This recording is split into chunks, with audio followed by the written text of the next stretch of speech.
Everyone, this is Vishali and welcome to my channel.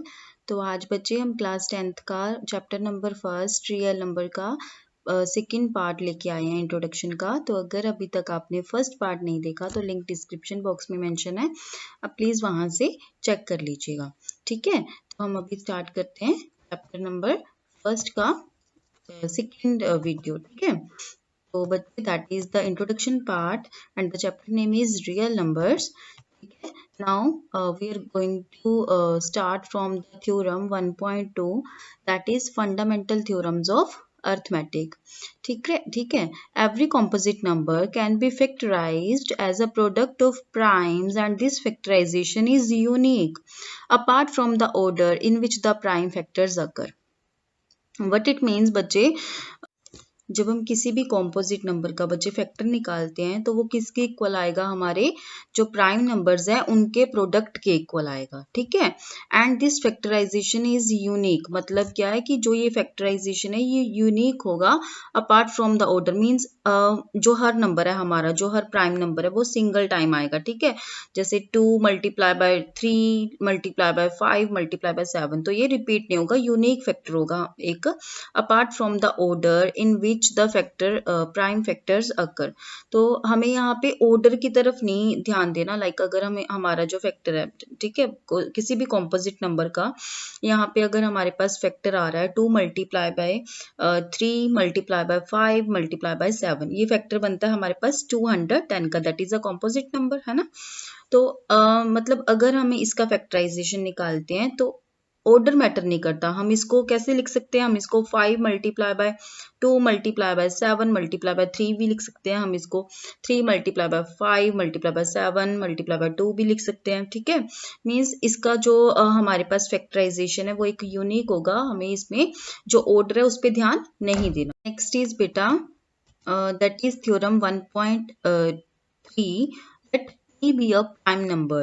ठीक है, अगर P हमारे पास एक प्राइम नंबर है, if P divides A square, अगर जो प्राइम नंबर है वो A स्क्वायर को डिवाइड कर रहा है, then P divides A where A is a positive integer. बच्चे अगर हमारे पास कोई भी प्राइम नंबर है, अगर वो A स्क्वायर को डिवाइड कर रहा है तो जो हमारा P है वो A को भी डिवाइड करेगा। तो ये हमारी जो थ्योरम 1.3 है ये हमें यही चीज बता रही है। ठीक है, अभी ये आपको क्वेश्चन नहीं समझ लग रहे होंगे, लेकिन जब इसके रिलेटेड हम क्वेश्चंस करेंगे तो ये जो थ्योरम्स है आपको और ज्यादा बेटर वे में क्लैरिफाई होती रहेंगी। ठीक है, क्लियर होती रहेंगी। ठीक है, और नेक्स्ट थ्योरम इज बेटा that is theorem 1.4 root 2 is irrational. ठीक है, हमें इसको सोल्व करना है। ठीक है, सोल्व करने के बाद हम इसे मतलब हमें ये चीज प्रूव करनी है कि जो हमारे पास रूट 2 है ये हमारे पास क्या है, एक इरेशनल नंबर है। ठीक, बच्चे how we can prove that root 2 is a irrational number.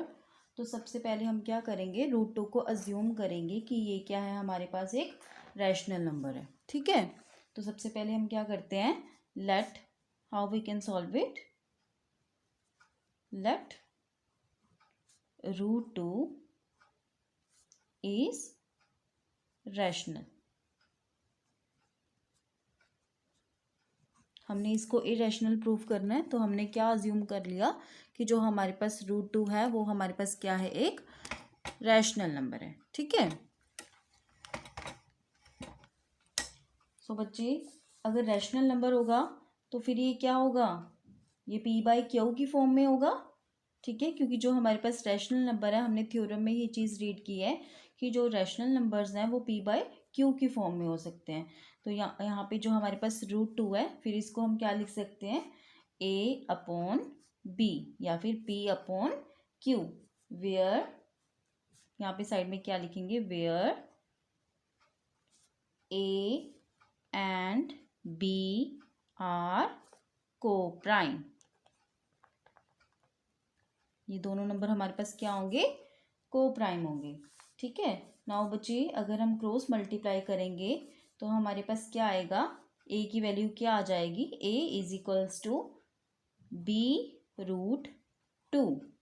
ठीक है, तो ये हमारे पास क्या आ गई, फर्स्ट इक्वेशन। नाउ बच्चे स्क्वेयरिंग करेंगे दोनों साइड में, squaring both side, squaring both sides, squaring करेंगे बच्चे, ए की स्क्वेयर किया तो क्या आया, A square is equals to B root two square क्या करेंगे तो बच्चे बी स्क्वेयर, और रूट टू का स्क्वेयर करेंगे बच्चे तो root two multiply by root two, तो रूट से रूट कैंसिल हो जाएगा, तो ये क्या आएगा बच्चा 2।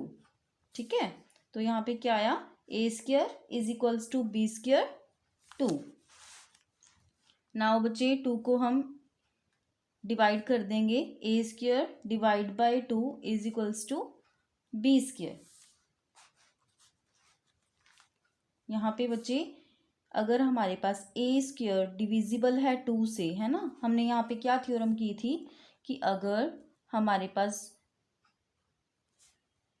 कोई भी नंबर, किसी भी नंबर का स्क्वायर p से डिविजिबल है, ठीक है, तो वो नंबर भी a भी हमारे पास क्या होगा, p से डिविजिबल होगा। फॉर एग्जाम्पल बच्चे यहाँ पे एग्जाम्पल लेते हैं, अगर हमारे पास 49 7 से डिविजिबल है ना, तो 7 भी क्या होगा हमारे पास 7 से डिविजिबल होगा। ठीक है, तो लाइक 7 1 ज़ार 7, 7 7 ज़ार 49, 7 1 ज़ार 7, 7 1 ज़ार 7। तो अगर हमारे पास किसी भी नंबर का स्क्वायर p से डिविजिबल है, ठीक है, where p is a prime number, तो वो नंबर भी हमारे पास क्या होगा, p से डिविजिबल होगा। ठीक है, तो यहाँ पे क्या हुआ बच्चे, अगर a स्क्वायर 2 से डिविजिबल है, where 2 is a prime number, है ना, तो यहाँ पे क्या होगा हमारे पास a भी 2 से डिविजिबल होगा, is equals to B square. ये एज इट इज आ गया बच्चे, ए स्क्वायर कन्वर्ट हो गया, हमने यहाँ पे ये चीज अप्लाई की, A square divide by P is equals to A divide by P, तो इसको मैं ऐसे ही लिख सकते हैं हम लोग। ठीक है, नाउ बच्चे cross multiply, A is equals to 2b square. Now बच्चे a is equals to 2c, यहाँ पे हमने बी स्क्वायर को कोई भी एक वेरिएबल ले लिया। ठीक है, मैंने यहाँ पे बी स्क्वायर को एक वेरिएबल ले लिया जिसका मैंने नेम दिया c, वेयर यहाँ पे हम लिख देंगे, मेंशन करेंगे, where c is any variable,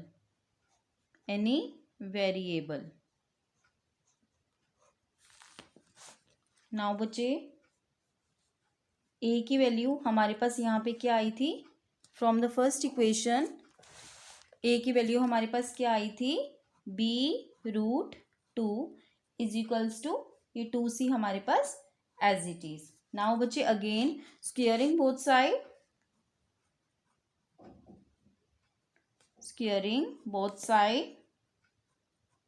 squaring कर देंगे हम दोनों तरफ, तो क्या आएगा बच्चे, b की स्क्वायर की तो b स्क्वायर, रूट 2 की स्क्वायर करेंगे अगेन रूट 2 की स्क्वायर की, तो हमारे पास क्या आया था यहाँ पे 2, तो एज इट इज बच्चे यहाँ पे भी हमारे पास क्या आएगा 2 इज इक्वल्स टू 2 की स्क्वायर की बच्चे 2 2 ज़ार 4 एंड c बच्चे स्क्वायर की तो c स्क्वायर। ठीक है, नाउ बच्चे 2 1 ज़ार 2, 2 2 ज़ार 4, तो क्या आया हमारे पास b square is equals to 2c square. ठीक है, नाउ बच्चे अब यहाँ पे जो ये 2 है यहाँ पे जाके डिवाइड हो जाएगा, B square divide by 2 is equals to C square.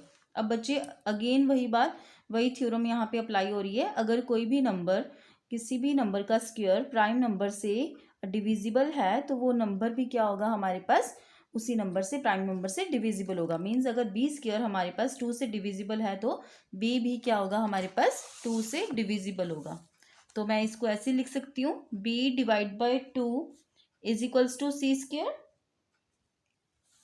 ठीक है, नाउ बच्चे again b is equals to cross multiply हो गया यहाँ पे, ठीक है, 2c स्क्वायर।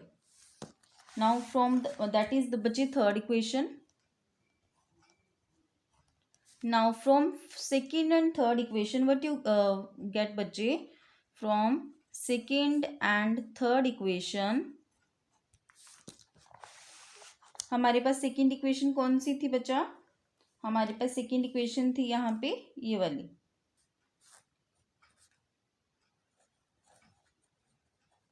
तो हमने यहाँ पे क्या लिया था, a और b दोनों हमने क्या लिए थे, को प्राइम नंबर कौन से होते हैं, जिनमें सिर्फ कॉमन फैक्टर क्या होता है, 1 होता है। ठीक है, लेकिन यहाँ पे हमारे पास इस इक्वेशन से क्या आ रहा है, a is equals to 2b², means a का हमारे पास क्या है फैक्टर, ab², और यहाँ पे b इसके इक्वल है बच्चे 2c² के, है ना। तो 2 दोनों में कॉमन आ रहा है, जो ये हमारे पास 2 है ये दोनों में कॉमन आ रहा है, तो मतलब बच्चे a और b का 1 के एक के अलावा और कौन सा कॉमन फैक्टर निकल रहा है, दैट इज 2। तो इससे क्या हुआ बच्चे, दैट आर अजम्पशन हमारा from second and third equation से क्या हुआ बच्चे, a एंड b आर क्या निकला बच्चे, these are not, a and b are not coprime. हमने तो ये अज्यूम किया था जब हमने यहाँ क्वेश्चन किया था कि जो हमारे पास a और b है वो को प्राइम नंबर है, लेकिन हमारे सोल्यूशन से क्या चीज़ सॉल्व हुई कि a and b are not coprime. अगर को प्राइम नहीं है तो बच्चे आर अजम्पशन इज रॉन्ग, जो हमने अज्यूम किया था that is wrong, our assumption is wrong.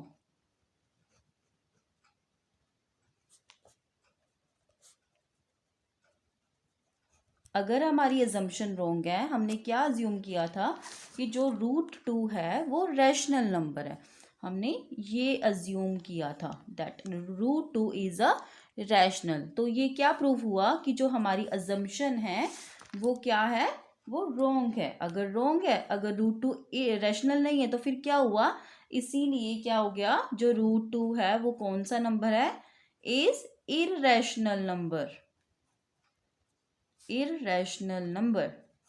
तो बच्चे हमने यही चीज़ प्रूफ करनी थी कि जो हमारे पास √2 है इज इररेशनल, तो हमने उसको वाइस वर्सा लेके that √2 is a rational number लेके सोल्व किया, और फिर लास्ट में हमने क्या कंक्लूजन निकाला कि √2 इज अ इररेशनल नंबर। तो बच्चे that question is very very important, ठीक है। हमारी पूरी एक्सरसाइज है इसी कॉन्सेप्ट को लेके। Now theorem 1.5, let x be a rational number whose decimal expansion terminates। Means क्या है बच्चे कि x हमारे पास एक रैशनल नंबर्स है जिसका डेसिमल एक्सपेंशन टर्मिनेट हो रहा है, मतलब डेसिमल के बाद जो वैल्यूज हैं वो खत्म हो रही है, मीन्स जो हमारा रिमाइंडर है वो एक टाइम पे आके 0 आ रहा है, ठीक है। Then x can be expressed in the form p upon q। तो जो हमारा x है, जो रैशनल नंबर है, उसको हम कैसे एक्सप्रेस कर सकते हैं, p अपॉन q की फॉर्म में, where p and q are coprime. Obviously coprime क्या होता है बच्चे, जिसमें कॉमन फैक्टर क्या होएगा, सिर्फ 1 होगा, ठीक है। अगर ये कॉमन फैक्टर नहीं होगा, कोई और होगा, लाइक अगर हम 4/2 लिख रहे हैं तो उसकी वैल्यू कितनी बन जाएगी, 2 से 4 कट हो जाएगा, ठीक है, तो 2 आएगा। तो बच्चे हमें ये ध्यान रखना है कि जो p अपॉन q है, these number should be co-prime number and the prime factorization of q is in the form 2n 5n where n m are non negative integer. तो बच्चे जो इनका प्राइम फैक्टराइजेशन होगा वो किस फॉर्म में आएगा, हमेशा ही 2 की फॉर्म में या 5 की फॉर्म में या फिर दोनों की फॉर्म में। मतलब क्या है, 2n मीन्स 2 की कितनी मर्जी पावर हो सकती है, 5m मीन्स 5 हमारे पास जो फैक्टर निकालते हैं तो 5 कितनी बार भी आ सकता है, तो उसको हम क्या लिखेंगे, अगर हमारे पास 2 टाइम 5 आ रहा है तो 5 की स्क्वायर, ठीक है। तो हमेशा ही जो हमारा फैक्टराइजेशन होगा तो वो किस फॉर्म में होगा, 2n 5m या फिर दोनों होंगे या सिंगल सिंगल होगा, ठीक है। Where n m are non negative integer, यहाँ पे हमारे पास n और जो m है उनकी वैल्यू नेगेटिव में नहीं जानी चाहिए, ठीक है। तो थ्योरम 1.5 में यही चीज क्लियर हो रही है। नाउ नेक्स्ट इज बेटा, that is theorem 1.6, let x is equals to p upon q be a rational number such that the prime factorization of q is in the form 2n 5m where n and m are non-negative integer, then x has a decimal expansion which terminates। तो बच्चे जो पिछली हमारी theorem थी 1.5, उसमें हमें क्या बताया था कि अगर हमारे पास एक x डेसिमल, अगर हमारे पास एक x नंबर है, ठीक है, और अगर उसकी डेसिमल एक्सपेंशन टर्मिनेट हो रही है तो हम उसको किस फॉर्म में लिख सकते हैं, that x is equals to p upon q, ठीक है। तो यहाँ पे उल्टा बता दिया, वाइस वर्सा बता दिया कि अगर हमारे पास x is equal to p upon q की फॉर्म में है, ठीक है, तो x क्या होगा, x की जो डेसिमल एक्सपेंशन है वो टर्मिनेट होगी, ठीक है। तो नेक्स्ट इज बच्चे that is theorem 1.7. Let x is equals to p upon q, where p and q are co-prime, be a rational number such that the prime factorization of q is not of the form 2n 5m, where n, m are non-negative integer. Then x has a decimal expansion which is non-terminating, repeating, recurring. मतलब क्या है बच्चे, अगर हमारे पास x जो है हमारे पास p अपॉन q की फॉर्म में है, ठीक है, और p एंड q को प्राइम नंबर्स भी हैं हमारे पास, अगर उनका प्राइम फैक्टर, जब हम उनका फैक्टराइजेशन निकालते हैं, अगर वो 2n या 5m की फॉर्म में नहीं आ रहा, कोई और 2 या 5 के सिवा अलावा अगर हमारे पास कोई और नंबर भी आ रहा है फैक्टराइजेशन करते टाइम, तो जो हमारे पास x है उसका डेसिमल एक्सपेंशन क्या होगा, नॉन टर्मिनेटिंग होगा. मीन्स जो वैल्यू है वो कभी खत्म ही नहीं होएगी डेसिमल के बाद. ठीक है, तो so beta, if you understand all the concept, then like my video and don't forget to subscribe my channel.